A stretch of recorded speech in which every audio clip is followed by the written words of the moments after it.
Hello दोस्तों, दृष्टि IAS के इन फोकस प्रोग्राम में आप सभी का स्वागत है।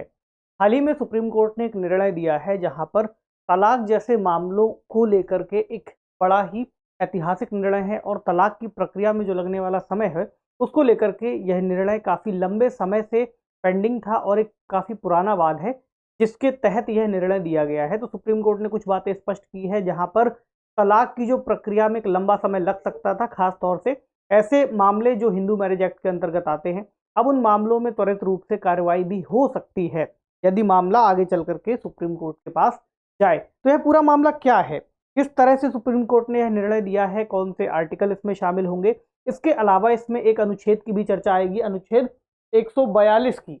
अनुच्छेद 142 की यहाँ पर कुछ आधारों पर आलोचना भी की जा रही है कि माननीय उच्चतम न्यायालय का जो निर्णय है अपने आप में ज़्यादा बेहतर नहीं माना जाएगा, या फिर जो एक कार्यपालिका, विधायिका और न्यायपालिका का सिद्धांत है, शक्ति का पृथक्करण है, उसको यह एक तरह से ओवरराइड करता हुआ दिखता है, ऐसा आलोचकों का मानना है। आज के टॉपिक में हम इस पर विस्तार से बात करने वाले हैं।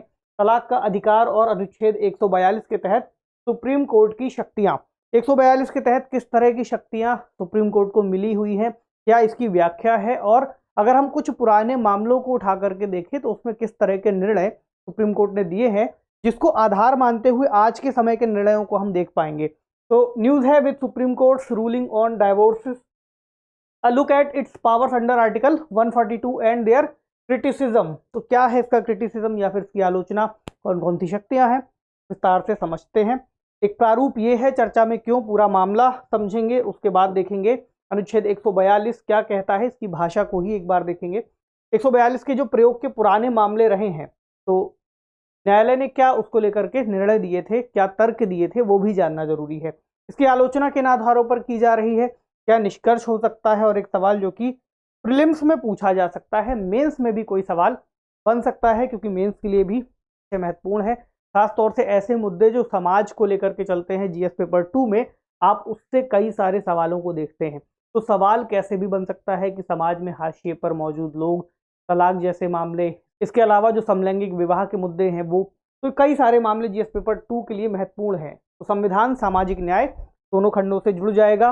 अब चर्चा में इसलिए है क्योंकि अभी हाल ही में यानी 1 मई को सुप्रीम कोर्ट के 5 जजों की बेंच, जिसको संविधान पीठ भी कह सकते हैं, उन्होंने एक निर्णय दिया है। उन्होंने संविधान के अनुच्छेद 142 के तहत ये कहा है कि सुप्रीम कोर्ट ऐसे किसी मामले में जहां पर तलाक की प्रक्रिया चल रही हो, तो ऐसी स्थिति जहां पर कोई विवाह अब आने वाले समय में उस तरीके से नहीं चलाया जा सकता या वह विवाह दोबारा से स्थापित नहीं कराया जा सकता, उस विवाह के मामले में सीधे सीधे तलाक मिल जाएगा। तो अब जो एक लंबा समय लगता था पहले के, अगर आप डिक्री लेने जाएंगे तो उसके लिए आपको 6 से 18 महीने का इंतजार करना पड़ता था, और अभी भी करना पड़ेगा। मतलब इसको लेकर के अभी विस्तार से समझ लेंगे कि ये मामले किस तरह से हैं। किसी व्यक्ति को अगर तलाक लेना है तो क्या सीधा उच्चतम न्यायालय के पास जाएगा या फिर किस तरह से प्रक्रिया करेंगे। लेकिन अभी के लिए ये रास्ता खुल गया है कि सीधे तलाक भी दिया जा सकता है, यानी उच्चतम न्यायालय चाहें तो ऐसा कर सकते हैं।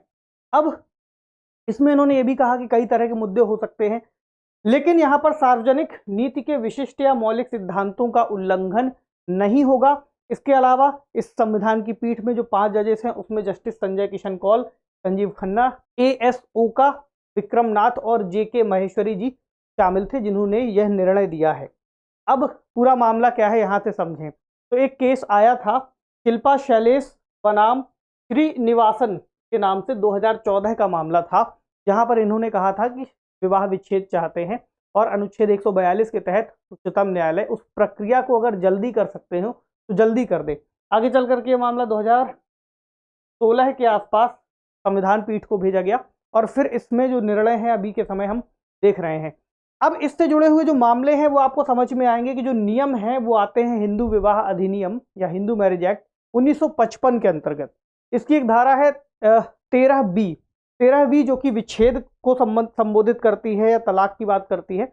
इसमें लिखा गया है, इसमें कई सारी बातें, जैसे कि एक बात यह है कि इस अधिनियम के तहत दोनों पक्ष मिलकर के विवाह विच्छेद ले सकते हैं।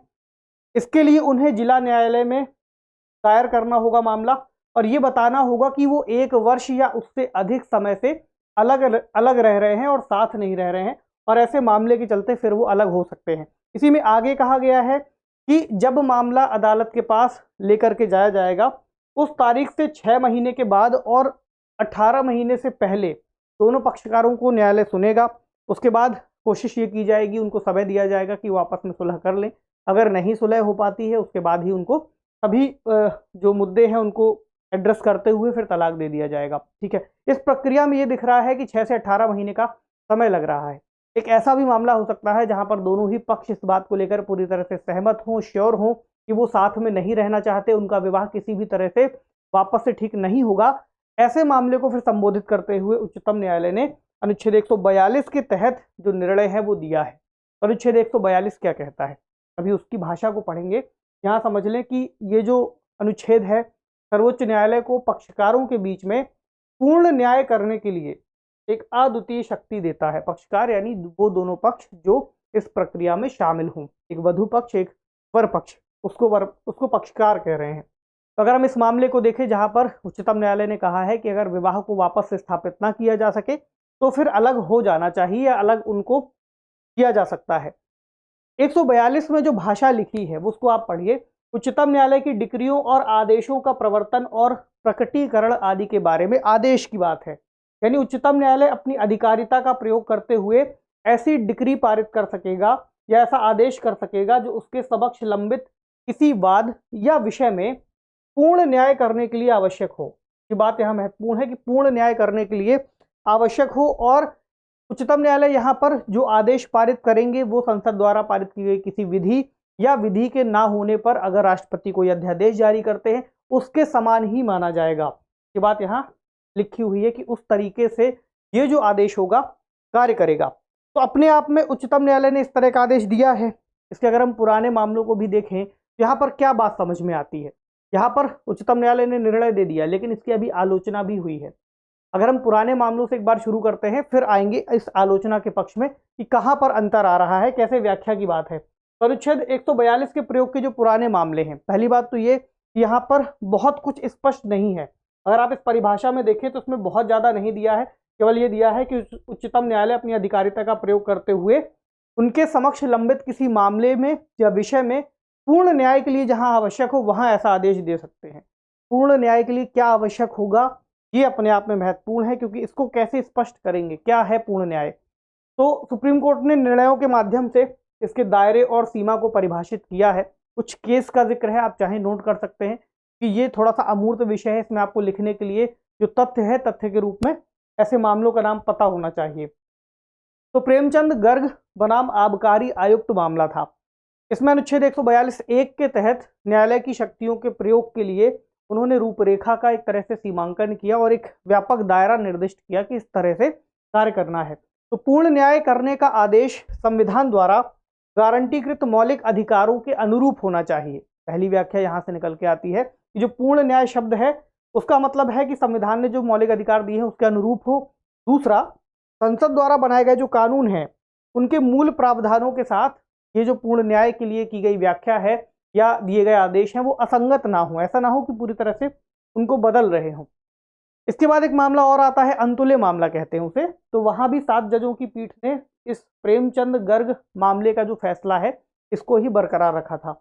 इसके बाद हम देखते हैं एक और केस, भोपाल त्रासदी मामला, जो कि यूनियन कार्बाइड कॉरपोरेशन बनाम भारत संघ के नाम से भी आप जानते हैं। भोपाल गैस त्रासदी जब हुई थी उसके बाद बहुत सारे लोगों की भोपाल में गैस से, जहरीली गैस से मृत्यु हो गई थी। तो जब इसके लिए सुप्रीम कोर्ट के पास मामला पहुंचा तो 1991 में उन्होंने इस कंपनी को, यूनियन कार्बाइड को, पीड़ितों के लिए लगभग $470 मिलियन का भुगतान करने का आदेश दिया था। अब इसके तहत भी अनुच्छेद 142(1) की बात आई थी, जहां पर उन्होंने इसका विस्तार करते हुए कुछ जानकारी दी थी और ये बातें कही थी। अनुच्छेद 142(1) सुप्रीम कोर्ट को ऐसे अधिकार देता है और इसके तहत जो शक्ति है वो अपने आप में अलग है और काफी ज्यादा गुणवत्ता युक्त है। यानी केवल उसको उस कानून के तहत ही नहीं देखना चाहिए जिस कानून के तहत बात की जा रही है। इस बात को ऐसे समझिए कौन कौन सी बातें उन्होंने कही जो हमारे लिए जरूरी है। पहला, सामान्य कानूनों में निहित प्रावधानों की सीमाओं पर जो प्रतिबंध होता है वो स्वतः ही अनुच्छेद 142 के तहत जो संवैधानिक शक्तियां हैं उस पर निषेध या सीमा के रूप में कार्य नहीं कर सकता। इस बात का क्या मतलब हुआ? इसका मतलब यह है कि कोई कानून मान लीजिए किसी बात को यहां तक लेकर के आता है, इसके आगे उसमें सीमा लगी हुई है। जैसे अगर हम विवाह विच्छेद वाले कानून की बात करें तो वो 6 से 18 महीने की बात करता है। लेकिन एक ऐसा भी मामला हो सकता है जहां पर ये आवश्यक हो या तत्काल जरूरी हो कि लोगों को आपस से अलग हो जाना चाहिए, और वो जरूरी भी है उनके हिसाब से। तब क्या जो सुप्रीम कोर्ट निर्णय देंगे वो उस कानून की परिधि के भीतर ही होना चाहिए या उससे आगे भी जा सकता है? वही बात यहाँ पर दी हुई है कि जो सीमा लगी हुई है यहाँ पर वो प्रतिबंध अपने आप ही अनुच्छेद 142 पर नहीं लग जाएगा और सीमा के रूप में कार्य नहीं करेगा। यानी अगर उससे आगे भी बढ़कर के कोई जरूरत हो तो कही जा सकती है, सुप्रीम कोर्ट ऐसा आदेश दे सकते हैं। यह कहना पूरी तरह गलत होगा कि अनुच्छेद 142 के तहत जो शक्तियां हैं वो वैधानिक निषेधों के अधीन हैं। यानी कि इस कानून के तहत जो बातें नहीं है ये उसके अधीन है, केवल उतना ही हो सकेगा, उतना ही सुप्रीम कोर्ट कह सकेगी। इसके अलावा वैधानिक प्रावधान एक संवैधानिक प्रावधान को ओवरराइड नहीं कर सकते। ये भी एक पॉइंट उन्होंने कहा कि चूंकि संविधान में ऐसी बात कही हुई है जहां पूर्ण न्याय के लिए आवश्यक हो, तो ऐसे में अगर कोई कानून बना हुआ है तो उस कानून पर क्या वो प्रावधान के तहत दिया गया निर्णय प्रभावी होगा या केवल वो कानून प्रभावी होगा। तो इन्होंने अपने ही निर्णय से फिर इसकी व्याख्या की है और कहा है कि ये प्रभावी होगा। अब आलोचना क्यों की जा रही है, इसमें भी जरूरी पॉइंट है। एज ए यूपीएससी एस्पिरेंट आपसे प्रश्न पूछा जा सकता है कि आलोचना के आधार क्या है। तो पहला तो यह है कि हमें दिख रहा है कि चूंकि शक्तियां यहाँ पर काफी व्यापक प्रकृति की हैं, काफी विस्तारित नेचर की हैं, क्योंकि यहाँ पर विवेकाधीन जैसी बात आती है, एक शब्द है जिसकी व्याख्या किए जाने की जरूरत है। तो ऐसा कहा है आलोचकों ने कि ये मनमाना है और अस्पष्ट है, यानी ये पता ही नहीं कि इसकी क्या व्याख्या हो सकती है और केवल न्यायालय ही इसकी परिभाषा कह सकते हैं। तो जो पूर्ण न्याय शब्द है इसके लिए कोई मानक परिभाषा उपलब्ध नहीं है हमारे पास कि इस परिभाषा के आधार पर हम इसको देखें। दूसरा, इसकी जो उपयोग की बात है वो दुरुपयोग में भी बदल सकता है। जो न्यायाधीश वहां पर उस प्रक्रिया की व्याख्या कर रहे हैं केवल उनके द्वारा दी गई व्याख्या के आधार पर ही हर बार हम उस निर्णय को देख रहे होंगे, जो कि अलग अलग मामलों में अलग अलग भी हो सकता है। तो पूर्ण न्याय को परिभाषित करना एक व्यक्तिपरक बात है जो अलग अलग मामलों में अलग अलग दिखाई देगा। ऐसे में जो शक्ति के पृथक्करण का सिद्धांत है, विधायिका, कार्यपालिका और न्यायपालिका, अपने आप में न्यायपालिका के जो कृत्य हैं वो कार्यपालिका और या बेसिकली कहें विधायिका द्वारा बनाए गए विधान को ओवरराइड कर रहे हैं, ऐसा आलोचकों का कहना है। और न्यायपालिका की फिर इन शक्तियों पर अंकुश लगाया नहीं जा सकता, उसको फिर किस तरह से क्रॉस चेक किया जाएगा जो उन्होंने कहा है, ऐसा आलोचक मानते हैं। इससे जुड़े हुए कुछ मामले हैं जो इस तरह की व्याख्या में थोड़ा सा अलग बात भी करते हैं। जैसे कि एक मामला है सुप्रीम कोर्ट बार एसोसिएशन बनाम यूनियन ऑफ इंडिया, 1998 का एक डिसीजन है। अनुच्छेद 142 के तहत जो शक्तियां हैं वो पूरक प्रकृति की हैं और उपचारात्मक है, एक तरह से सुप्रीम कोर्ट ने ही ये बात कही थी। इसके अलावा इसका उपयोग किसी मूल कानून को बदलने या ओवरराइड करने के लिए नहीं किया जा रहा, ये उच्चतम न्यायालय का कहना है। तो इसमें आप ये बात समझिए कि अभी के लिए जो कानून के तहत उसका विस्तार किया गया है, उच्चतम न्यायालय ने जो बात कही है, क्या वो मूल कानून को बदल दिया गया है या उसको ओवरराइड कर दिया गया है, ये भी एक व्याख्या वाली बात है। तो निष्कर्ष में अगर आप देखें तो उच्चतम न्यायालय ने ही अनुच्छेद 142 के तहत जो उनकी शक्तियां हैं उस पर नियंत्रण जैसी बात भी कही थी। एक मामला है कर्नाटक राज्य बनाम उमा देवी मामला। तो 2006 में 5 न्यायाधीशों की खंडपीठ ने कहा था कि अनुच्छेद 142 के तहत पूर्ण न्याय का मतलब कानून के अनुसार न्याय से है। इस बात से आप समझ पाएंगे कि कानून के अनुसार न्याय क्या है, और यहाँ मूल में कहीं ना कहीं ये बात भी है कि उस कानून का मकसद क्या है। उस कानून का मकसद ये है कि अगर एक संस्था है, विवाह संस्था, उसके तहत 2 लोग आपस में साझेदारी से जो रहते हैं, अगर वह नहीं रह पा रहे हैं तो कुछ ऐसी स्थितियां भी आ सकती हैं जहां पर वो कानून का जो मूल उद्देश्य है वो ये है कि लोग सेपरेट भी हो सके, लोग इस संस्था में फंसे रह करके मानसिक रूप से, शारीरिक रूप से प्रताड़ित ना हो, आवश्यकता पड़ने पर अलग भी हो पाए। तो कानून का मूल उद्देश्य अगर ये है तो ऐसे में अगर किसी व्यक्ति को जल्दी तलाक दे दिया जाता है तो उसमें समस्या क्या हो सकती है, कुछ ऐसी व्याख्या आप यहाँ पर समझ पाएंगे कि कानून के अनुसार न्याय की बात उच्चतम न्यायालय ने की है। तो आपने आलोचना का पक्ष देखा, उसके पक्ष में भी देखा कि उच्चतम न्यायालय ने क्या निर्णय दिया है। हालांकि व्याख्याएं अलग अलग समय पर अलग अलग हो सकती हैं। इससे जुड़ा हुआ एक सवाल लेते हैं।